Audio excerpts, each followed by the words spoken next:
Halo Idio, banyak yang ingin belajar desain dengan menggunakan CorelDRAW, namun tidak tahu harus memulainya dari mana. Memang bingung jika ingin belajar yang sebelumnya tidak diketahui. Terlebih lagi jika itu otodidak. Untuk mengawali, baiknya kita mengetahui tools-tools yang dalam CorelDRAW, seperti Pick Tools dan Curve Tools.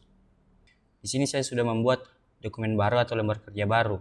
Yang pertama kita pelajari dulu Pick Tools. Untuk Pick Tools sendiri posisinya berada pada toolbox bagian paling pertama, paling atas. Jadi pada Pick Tools dan Freehand Pick, pada Pick Tools fungsinya menyeleksi, memutar, mengatur ukuran, dan memiringkan objek. Jadi kita coba untuk menggunakan Pick Tools. Jadi saya bikin objek kotak. Jadi pada Pick Tools fungsinya akan menyeleksi, memutar, mengatur ukuran, dan memiringkan objek. Yang pertama menyeleksi. Jadi menyeleksi di sini maksudnya memilih suatu objek atau beberapa objek. Jadi begini, caranya untuk menyeleksi itu ada dua cara. Diklik objeknya atau menyeleksi atau memilih objek atau menyeleksi objek sesuai dengan ukuran objek. Jadi caranya itu diklik lalu drag. Itu akan menyeleksi atau memilih objek. Itu yang pertama untuk menyeleksi. Dan untuk memutar caranya itu pada saat objek sudah diseleksi, kita klik satu kali lagi dengan klik kiri. Lalu akan muncul opsi untuk memutar objek. Jadi di sudut-sudut objek akan ada opsi-opsi untuk memutar objek dengan cara diklik lalu diarahkan. Ini untuk memutar.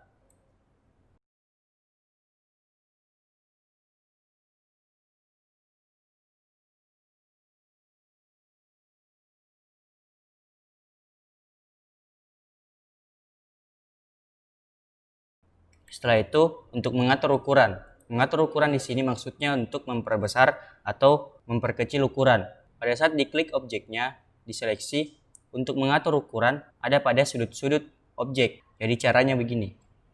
Diklik satu kali pada salah satu sudut yang diinginkan, lalu klik lalu tahan, klik kiri.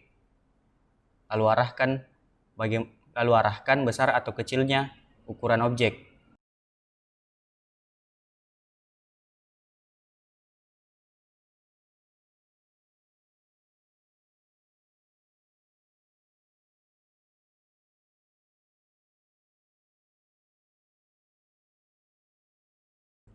Oke, setelah itu kita pindah dengan memiringkan objek.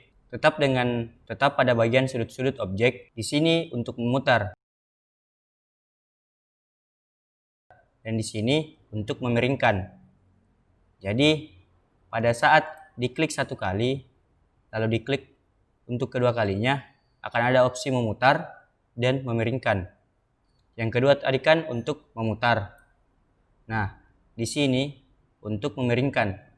Terserah teman-teman berapa ukuran kemiringan objek yang diinginkan. Jadi pada saat ingin memiringkan objek, caranya itu diklik pada bagian memiringkan objek, lalu diklik kiri dengan menahan klik kiri, lalu arahkan berapa ukuran kemiringan objek. Jadi itu tadi beberapa fungsi pada Pick Tools. Jadi menyeleksi, memutar, dan memiringkan objek. Setelah itu kita pindah kepada Curve Tools. Jadi Curve Tools di sini berada pada bagian Toolbox, Workspace, CorelDRAW. Di sini Freehand Tools. Ada beberapa Curve Tools di sini yang bisa digunakan. Di sini saya akan menjelaskan beberapa Curve Tools sendiri. Kita mulai dari Freehand. Jadi kita hapus dulu untuk objek yang tadi, lalu kita coba untuk Freehand. Jadi fungsi dari Freehand sendiri untuk menggambar garis lurus.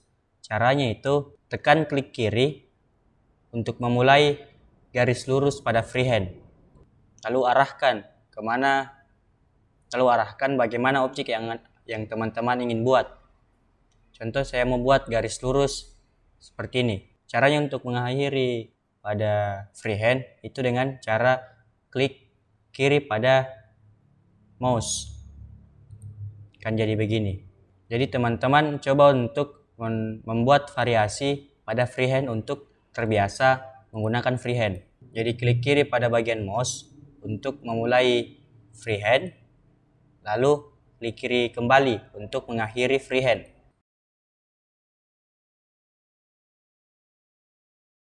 Setelah itu kita pindah ke bagian bawah freehand, 2-point line.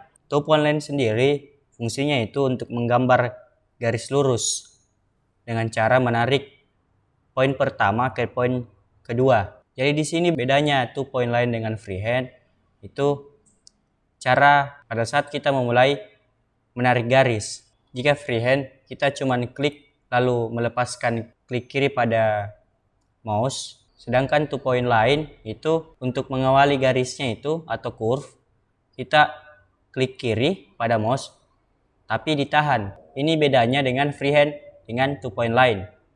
Kita tidak boleh melepaskannya. Jika melepaskan klik kiri pada mouse akan mengakhiri garis yang Anda buat dengan 2-point line. Jadi itu tadi cara untuk menggunakan 2-point line pada CorelDRAW. Setelah itu kita pindah pada bezier. Fungsinya pada bezier sendiri untuk menggambar curve satu segmen pada satu waktu. Jadi maksudnya di sini, jadi kita pada saat kita membuat curve, memulai curve, kita harus juga mengakhirinya dengan pada waktu itu. Dia tidak akan berhenti untuk memulai menggambar curve jika kita mengakhiri pada node yang pertama. Jadi pada titik-titik curve ini dinamakan node atau penyambung dari garis-garis yang sudah Anda gambar. Untuk mengakhiri pada bezier tools itu, kita akhiri pada titik pertama yang Anda buat. Cara menggunakannya itu kita klik pada bagian kiri mouse, lalu arahkan posisinya. Setelah itu untuk mengakhiri curve pada bezier, kita pertemukan node awal dengan node akhir. Jadi ini node awal, node kedua, dan node ketiga. Untuk mengakhiri curve pada bezier itu mempertemukan node awal dengan node akhir seperti ini. Maka gambar atau curve yang diinginkan akan seperti ini jadinya. Setelah mempelajari bezier tools, kita pindah pada pen tools. Jadi pen tools di sini yang paling sering digunakan oleh desainer-desainer pada saat menggunakan CorelDRAW. Karena pada pen tools mempunyai kualitas yang melebihi pada curve tools yang lainnya. Itulah kenapa pada desainer-desainer yang memakai CorelDRAW memakai pen tools.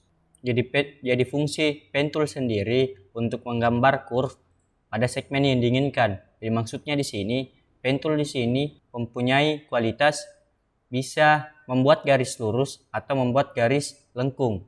Jadi cara pemakaian dari pen tool sendiri untuk membuat garis lurus, kita klik kiri pada bagian kiri mouse, akan ada garis biru untuk arah garis node setelahnya. Itu untuk membuat garis lurus pada pen tools. Untuk membuat garis lengkung pada pen tools, klik kiri lalu tahan pada bagian mouse, lalu arahkan garis lengkung yang Anda buat. Seperti ini. Jadi garis biru yang muncul di sini fungsinya untuk mengatur arah yang Anda buat. Itulah salah satu kelebihan dari pen tool sendiri.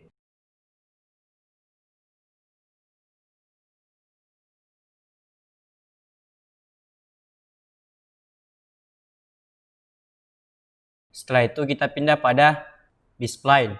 Sebelum itu kita hapus dulu objek-objek yang kita buat.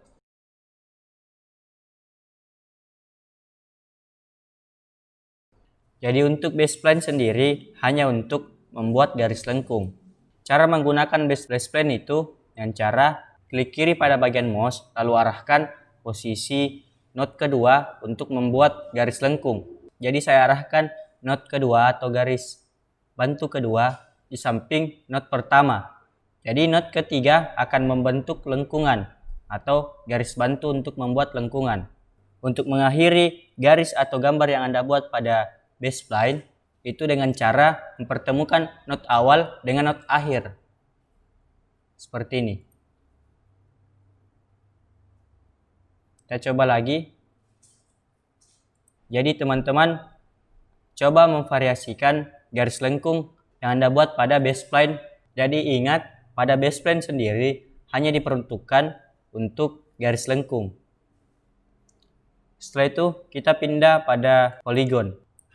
Untuk poligon sendiri fungsinya ini untuk menggambar garis lurus.